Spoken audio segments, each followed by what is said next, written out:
state must understand this. They will have to compete with other schools that decide to open to choice. I recognize there are many districts in this state that may choose to remain closed to students outside their boundaries.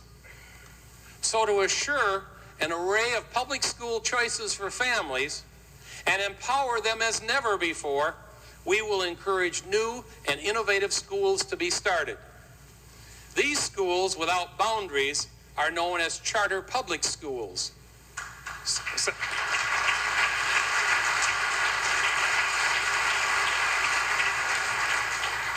7 other states have them, and they have the potential of revolutionizing the way public education is delivered to our children. With charter schools, you get away from the one-size-fits-all mentality that has imposed a deadening uniformity and all too often a mediocrity on so many of our public schools.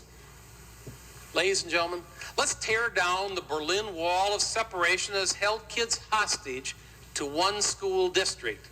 It's time to tear down the wall. Our families want their freedom, and they want it now.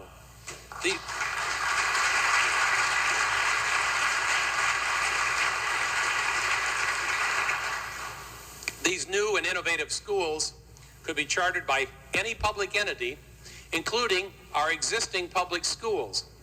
Their mission would be spelled out in their charter. They would be required to admit children on a space-available basis without discrimination.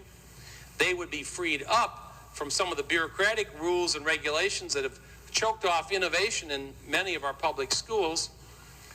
Take just one example.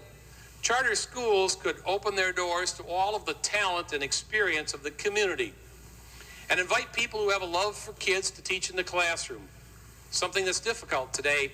It speaks volumes under the current system.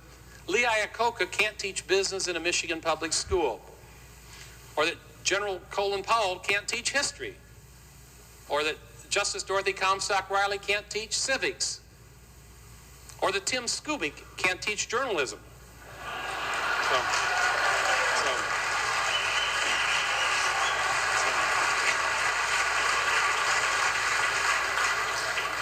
Charter schools would be freed up from such unnecessary restrictions. And fairness demands that we free existing public schools from these restrictions as well. Chartered public schools could take on any number of forms. For example, a mother and child school, where mom finishes high school while down the hall her kids are in Head Start or preschool or kindergarten. A math science school where children learn the skills to get into the best universities in the world. A history school at Greenfield Village where young people not only study the past but live, work, and breathe the past. An art school at the Detroit Institute of Arts where kids interested in creating can learn to do so in a rich, supportive environment. A technical school at the UAW Ford Education Center, where students can learn to design and assemble the products of tomorrow. A highly disciplined training school, where kids on probation, kids who need a second chance, can get one before it's too late.